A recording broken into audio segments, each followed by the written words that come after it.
तत्वज्ञानमच विष्णो 7 8वी पायरी. आता बघा, इह मृती जनन भ्रांती बीजमच दग्ध्वा. या लोकांमध्ये आपल्याला मी जन्म घेतो आणि मी मरतो अशी भ्रांती आहे आपल्याला. वास्तविक कायदा काय? शरीर जन्माला येतं आणि शरीर मरतं. त्याच्यातला जो मी नाम जीवात्मा आहे तो कधी नैनम छिंदंती शस्त्राणी नैनम दहती एनम शस्त्राणी न छिंदंती च एनम पावका अपि न दहती. ना शस्त्र याला छेदू शकते ना अग्नी याला जाळू शकते. तो मरेल कसा? म्हणून तो कसा आहे? अमर आहे.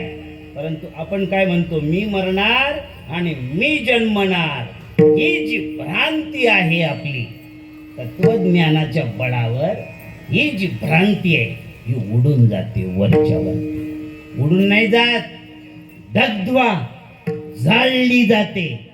मी जन्माला नाही, मी कोणी मरणारा नाही आणि मी कोणी जन्मणारा नाही. मी कोण आहे? मी वासुदेव तत्वता.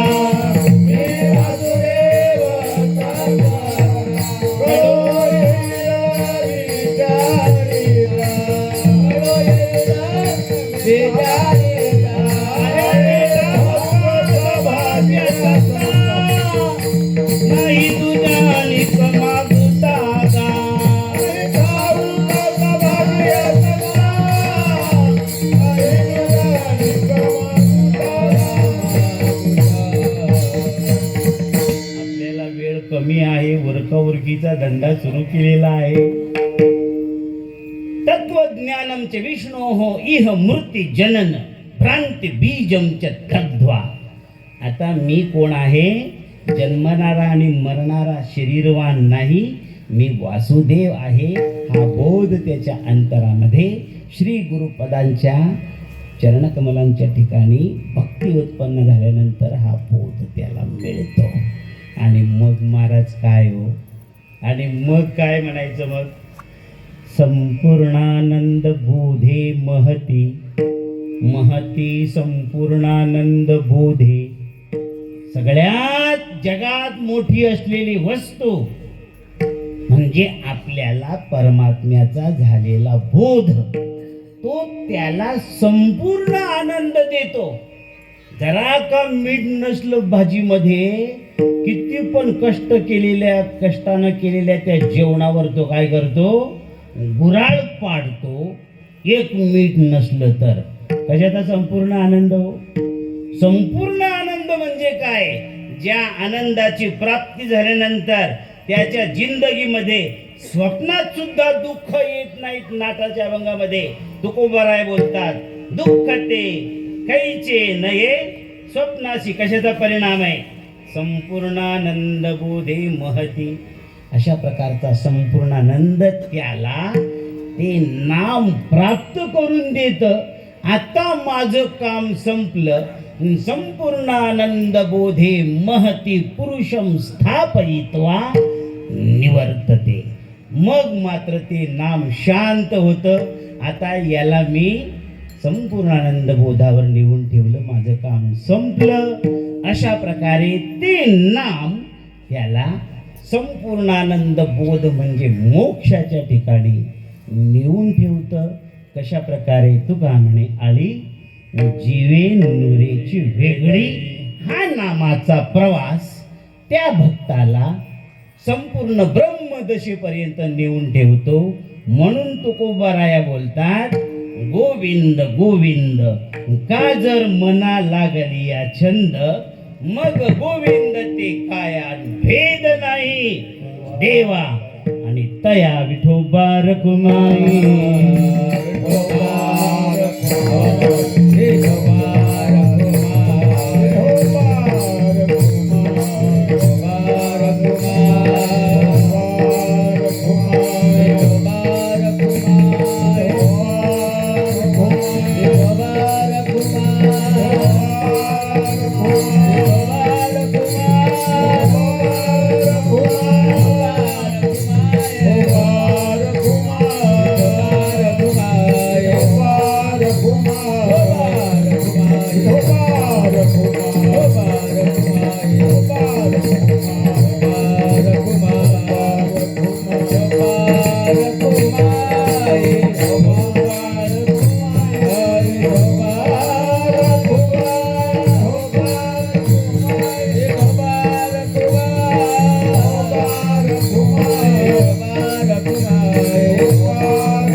रामकृष्ण हरी.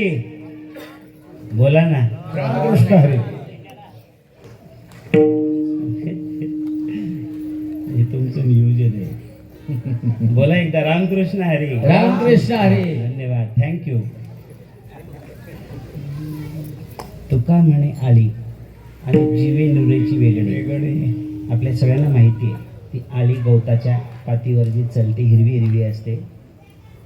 ती कुंभारीण काय करते, उचलते आणि त्या घरट्यात नेते, टोचा मारते.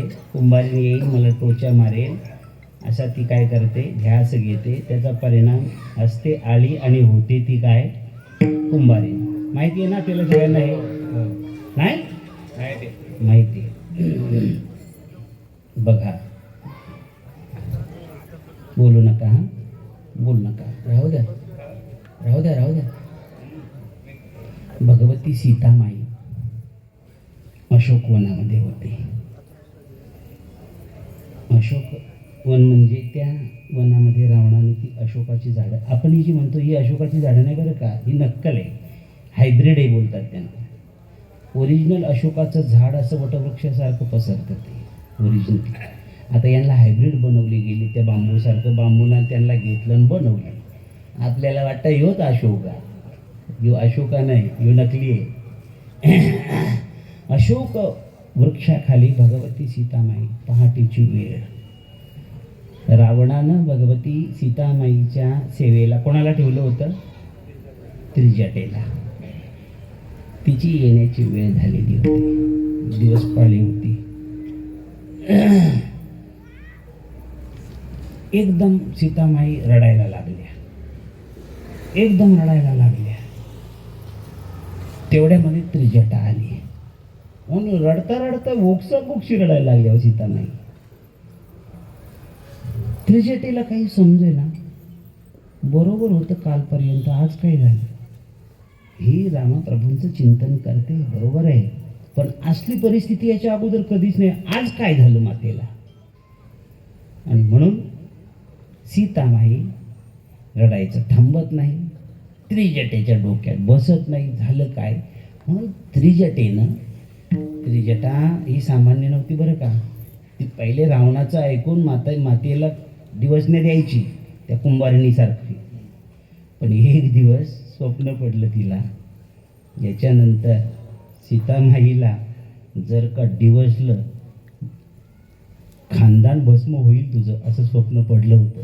त्याच्या दुसऱ्या दिवसापासून त्रिजटा बदलली, ती मातेची भक्तच बनली. आणि नंतर मग तिला सीतामाई कोण आहेत हे समजून चुकलेली. ते विचारते, माई झालं काय, रावण काही बोलून गेला, काही निरोप पाठवला, राक्षसीने काही तुम्हाला त्रास दिला, कोणी शस्त्र उगारलं तुमच्यावर? अजिबात नाही. मग आजच काय झालं? अगं त्रिजटे, हे झाड पाहिलं का? अगं म्हणे रोज झाड बघते, आजच काय झाड नवलाचं दाखवते तू? अगं तसं नाही, ते झाडाच्या खोडापाशी बघितलं का? अगं खोड पण तर रोज बघते ना, तर झाड रोज बघते तर खोड काय रोज नाही बघत का? अगं तसं नाही. मग त्या दोन फांद्या फुटतात ना, बेचका म्हणतात ना त्याला, तिथे त्या कुंभारिणीनं घर बांधलेलं आहे, ते पाहिलं का? हो, त्याच्यात काय एवढं, असं कोणतं घर नाही की त्याच्यात तिथं कुंभारिणीचं घर नाही. तुमच्याकडे कुंभारिणीचं बोलतात ना, कुंभारिणीचं घर मातीचं बनवलेलं असतं, फुटत नाही बरं, डेंजर असतं ते एकदम. ते नवीन काय त्याच्यामध्ये काही लई शास्त्र शिकायला लागतात का हे समजायला? अगं तसं नाही म्हणे. गेल्या 15 दिवसापासून मी बघते काय, ती कुंभारिणी येते, त्याच्यामध्ये जे आळी आहे त्या आळीला काय करते, टोचा मारते. हा, मग नंदाच आहे तिचा तो घरटच त्याच्याकरता तिनं बांधलेलं आहे. ती काही त्याच्यामध्ये जी कीड आहे ना, तिची शत्रू नाही, गुरु आहे ती तिचा. तिला काय करायचे, बनवायचे. मग गोविंद ते कायान भेद नाही, देवातया जीवे नुरेची, हे करायचंय तिला. त्याच्यात काय नाव सांगते तू? अगं तसं नाही. असली गोष्ट अशी आहे की तू मला सांग, ती आली जातीची कोण आहे? आली. पण ती काय बनून उडते? कुंभारीण बनून उडते. म्हणजे जी आलीच्या जातीतले ती जात बदलते, ते शरीर बदलतं.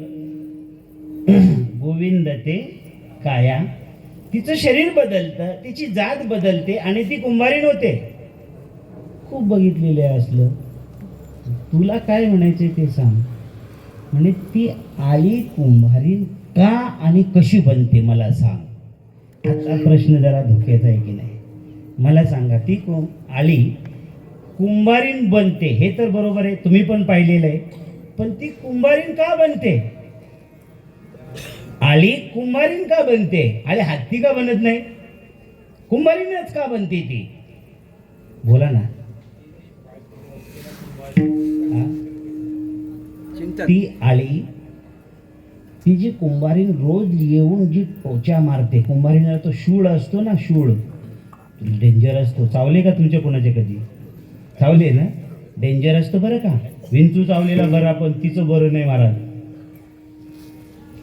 ती आली कुंभारिणीच्या टोच्यानं त्रस्त होते, अशी इलविलते महाराज, जीवातून एकदम तळमळते. आणि आता ती कुंभारीण येईल आणि मला टोच्या मारेल, अशा पद्धतीनं चिंतन तिचं, छंद तिचा काय लागतो कुंभारिणीचा, तिचं चिंतन कुंभारिणीचं बनलेलं आहे. आणि इतकं चिंतनाचा तिचा कळस होतो. हा कशाचा परिणाम आहे? चिंतनाचा परिणाम आहे.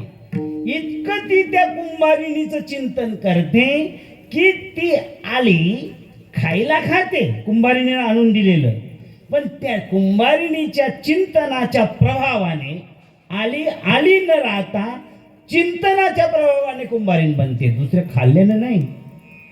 चिंतन ती कशाचा करते? कुंभारिणीचा. म्हणजे हे पण मला माहिती आहे. त्रिजटा म्हणते नवीन काय त्याच्यामधलं? अगं म्हणजे नवीन असं आहे, मी सुद्धा दिवस रात्र लोकाभिरामम रणरंगधीरम राजीवनेत्रम रघुवंशनाथम कारुण्यरूपम करुणाकरंतम श्रीरामचंद्रम शरणम प्रपद्ये. हे करते ना, अहोरात्र करते, रात्रंदिवस करते. ते पण मला माहिती. त्रिजटा म्हणते त्याच्यानं चिंता रडण्यासारखं, चिंता करण्यासारखं तुला काय वाटतं जिथे? त्रिजटा म्हणते अगं म्हणे तेच तर आहे ना. जर का ती आली कुंभारिणीच्या चिंतनानं आली न राहता कुंभारीण बनते, आपल्या जातीची न राहता त्या जातीची बनते, तशी मी सीता श्रीराम प्रभूंच्या चिंतनाने मी जर का राम बनली तर या जगाचं काय होईल ही चिंता आहे. कारण जगाला चालण्यासाठी जसा राम पाहिजे तसं, बोला पुढे, सीता सुद्धा पाहिजे. सीतेशिवाय राम राहत नाही, म्हणून सीताराम सीतेशिवाय राम नाही. मग जगाचं काय होईल? मी जर राम झाले तर जगत चालेल कसा? पहिला प्रश्न. आता हे त्रिजटेच्या डोक्याच्या बाहेरचं खेळ आहे ना, हा पहिला प्रश्न आहे. आणि दुसरा बी आहे का? हा, दुसरा बी आहे. दुसरा प्रश्न काय? दुसरा प्रश्न असा आहे की एकच राम जगाला असावा, दोन रामामध्ये जगाचं चालत नाही, ते नकली होतात. मग राम जगाला किती पाहिजेत? एकच पाहिजेत. आणि या जगाला मी राम झाल्यामुळे किती राम मिळणार? दोन राम मिळतील. या जगाचं किती मोठं वाटोळं होईल तुला माहिती आहे त्रिजटा? आता ही सुद्धा तिच्या डोक्याच्या बाहेर होतं. पण भक्त कोणाची होते? ते माझ्या सीतामाईची भक्त होती. अनुक्षणी तिला काय सुचलं, कशी बुद्धी सुचली, ती म्हणते सीतामाई तरी सुद्धा रडायचं कारण नाही तुला. हा, तरी सुद्धा मला रडायचं कारण नाही का? कारण चिंता करू नको, जर का कुंभारिणीच्या चिंतनानं आळी कुंभारीण बनते, रामाच्या चिंतनानं सीता जशी राम बनते, चिंता करू नको, राम सुद्धा सीतेचं चिंतन करतो. तू ज्या दिवशी सीता असून सुद्धा राम बनशील, त्याच दिवशी राम सुद्धा सीतेच्या चिंतनानं सीता बनून जाईल. जगामध्ये राम सीतेची जोडी जशीच्या तशी राहणार. तुका म्हणे आली आणि जीवेन दुरेची वेगळी. ज्ञानेश्वर माऊली ज्ञानराज माऊली महाराज ज्ञानेश्वर माऊली महाराज ज्ञानेश्वर ज्ञानेश्वर माऊली ज्ञानराज माऊली महाराज ज्ञानेश्वर माऊली महाराज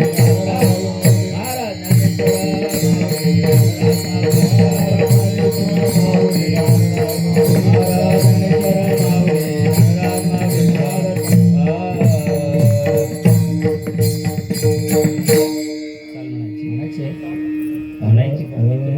तो 9 वाजले. पटकन बरं का. शिंगाला का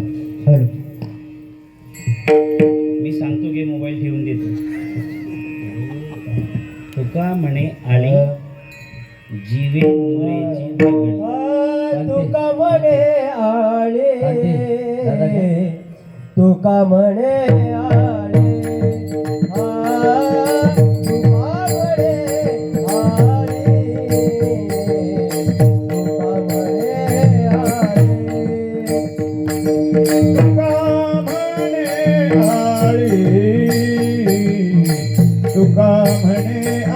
आळे तुका म्हणे आळे तुका म्हणे आळे तुका म्हणे आळे तुका म्हणे आळे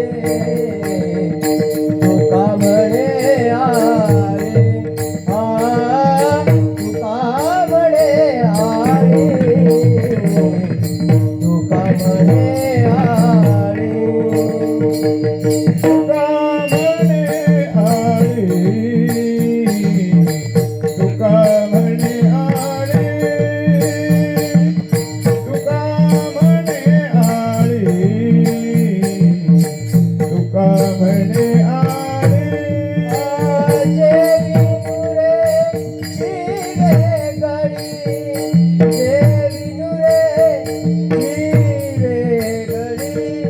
मन गोविंद ते काया मन गोविंद ते काया मन गोविंद ते काया मन गोविंद ते काया नुरे जीवे गळी नुरे जीवे गळी मग गोविंद ते काया मग गोविंद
अभंगाचं चिंतन जसं करून घेतलं, चुका असतील आम्हाला माफ करा, पण हे जे चिंतन आहे हे संतांच्या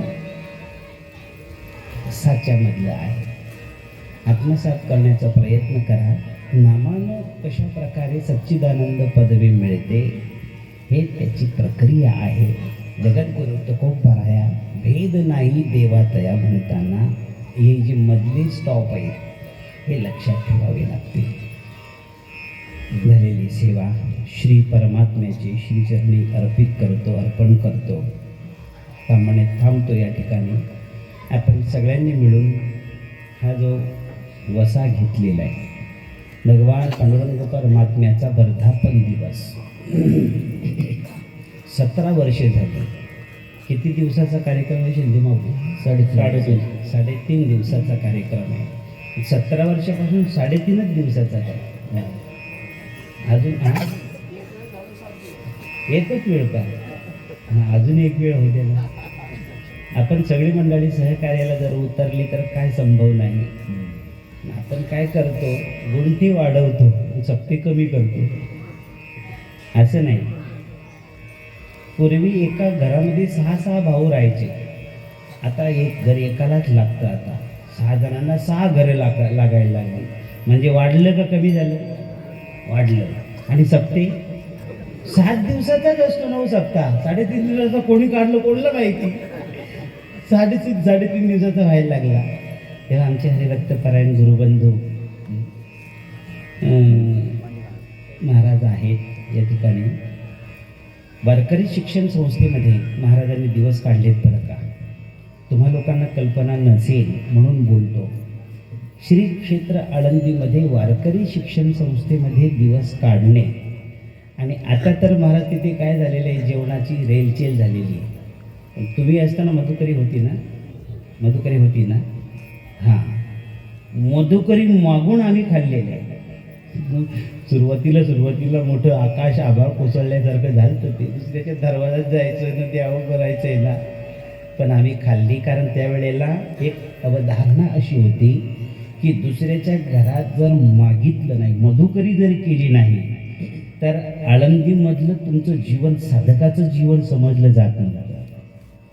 आणि अशा पद्धतीनं त्यांनी जीवन जगलेलं आहे. आणि मधुकरी खाऊन गुरुजनांच्या पायापाशी बसून ती ज्ञानेश्वरी शिकलेले आहेत, पंचदशी शिकलेले आहेत. आणि त्याच्यामुळे वारकरी संप्रदायाची ठेवण कशी असली पाहिजे हे माहीत तुम्हाला ऐकायला येते ना. ऑपरेटिंगला येस ना, ऐकायला येते ना. शिट्टी मारताय कमी कर की, त्याच्यासाठी आहे ना तू. तेव्हा ही जी सुज्ञानपणा याला म्हणतात, हा सुज्ञानपणा त्यांच्याजवळ आहे. आणि त्यांच्या या वर्तनाचा आणि त्यांच्या रचनांचा आपण सगळ्यांनी खरोखर लाभ घ्या.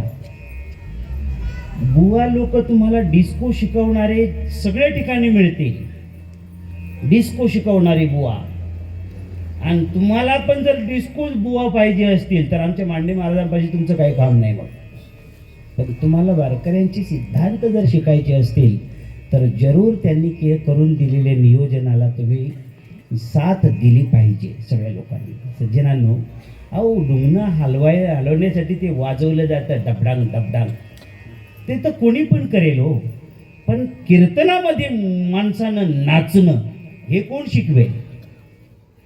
आणि कीर्तन जर का मर्यादा सोडून असतील तर त्याला आमचे संत कीर्तन मानायला तयार नाहीत. जगद्गुरु तुकोबारायांचा अख्खा अभंग तपासून घ्या. गायन करीची तरी गायकाची होसी, तरी वैष्णव न होसी अरे जना. सगळा अभंग बघून घ्या तुम्ही.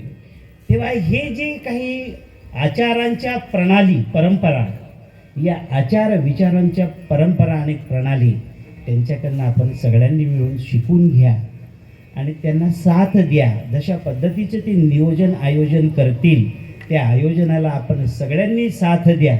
खरं म्हणजे मीच कमी पडतो. शिबिर घेण्यासाठी त्यांनी आमच्याकडनं विद्यार्थी मागितले होते, पण आम्हीच कुठे होतो. इथे तपास नव्हता, आयत्या वेळेवर आलो. त्याच्यामुळे नियोजनबद्ध पद्धतीनं आम्हाला ते काही जमलं नाही. आणि काही काळ महाराजांचं शिबिर आणि आमचं शिबिर एकत्रित येत आहे. आणि त्याच्यामुळे आम्हाला तिथे तयारी करायला आमचीच मुलं कमी पडतात 100 असून पण. म्हणून महाराज आम्हाला तुम्हाला विद्यार्थी देता आले नाहीत. पण यावर्षी आम्ही नक्कीच प्रयत्न करू. मुलांना शिकवण्यासाठी जी प्रणाली लागते असे विद्यार्थी आम्ही तुम्हाला देण्याचा प्रयत्न करू. आणि आता ते मे महिन्यामध्ये जे शिबिर घेतलं जाणार आहे त्या शिबिरामध्ये आपल्या लेकरांना जरूर पाठवा. संप्रदायाचा धडा हा बालपणापासूनच गिरवावा लागतो. तेव्हा त्यांच्या ताब्यामध्ये तुम्ही मुलं द्या अशी आपल्याला मी विनंती फक्त करू शकतो. दुसरं काय करणार? नाहीतर काय तुम्ही काय माझ्या नावावर सातबारा थोडा करणार आहेत तुम्ही. पण एवढं जरी केलं, ज्या मायबापाने आपलं लेकरू सुसंस्कृत व्हावं या उद्देशाने महाराजांकडे जर मुलं सोपवली तर अशा मायबापांना मी धन्यवाद देईन. इतक्यावरच मी थांबणार नाही. त्यांच्या पायावर पुन्हा मी डोकंसुद्धा ठेवीन. आपल्या मुलाला जागृत करण्यासाठी आपण कटिबद्ध व्हा अशी प्रार्थना करतो आणि या ठिकाणी थांबतो. विठ्ठल जय जय